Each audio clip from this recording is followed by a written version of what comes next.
Nag-operasyon ng mga otoridad ngayong araw para paluwagin ang mga alternate routes sa Metro Manila na tila ginawa ng pugad ng ilang pasaway. Hindi bababa sa 50 ang mga natikitan, kabilang ang ilang ambulansya. Nakatutok si Oscar Oida.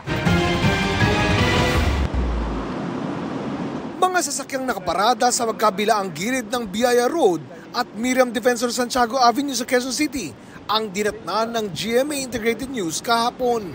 May mga armored vehicle, mga bus, pero karamihan mga ambulansya. Ayon sa MMDA, bawal ito, kaya maya't may araw nila ito kung pasadahan. Ang reasons po nila is hindi naman po lagi dinadaanan. Mali po kayo. It is an alternative route, lalong-lalo na po sa ating mga city bus po natin na ginagamit po yung kalsada na yan. Kanina, ito ang target ng clearing operation ng MMDA. Ilang ambulansya ang nakaparada sa lugar. May ilang nagpulasan, pero yung mga ambulansyang may driver, hinayaang makaalis ng MMDA. Alam naman natin ang mga ambulansya, ang tinatakbo niyan is life and death situations. So as a due courtesy and consideration to these emergency vehicles, pinagsabihan natin na alisin na nga nila. Pero nang balikan ulit ng MMDA kinahapunan, naroroon na naman ang mga ambulansya, kaya tinikita na ang ilang naabutan. Wala ring kawala ang ilang bus. Pati na ang isang mamahaling sasakyan na tuluyang hinatak. Pinagkukuha rin ang ilang sidecar at kung ano-anong kagamitang nakaambalang sa bangketa. Muli ring pinasadahan ng MMDA ang harapan ng East Avenue Medical Center.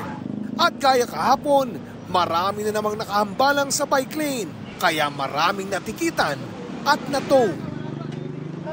Kaninang umaga, una nang sinuyod ng MMDA ang kahabaan ng CP Garcia, kung saan tumambad din sa kanila ang mga sasakyang iligal na nakaparada.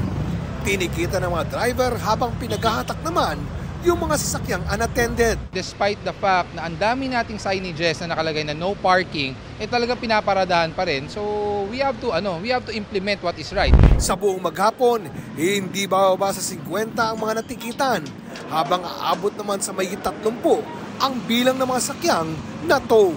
Para sa GMA Integrated News, Oscar Oida, nakatutok 24 oras.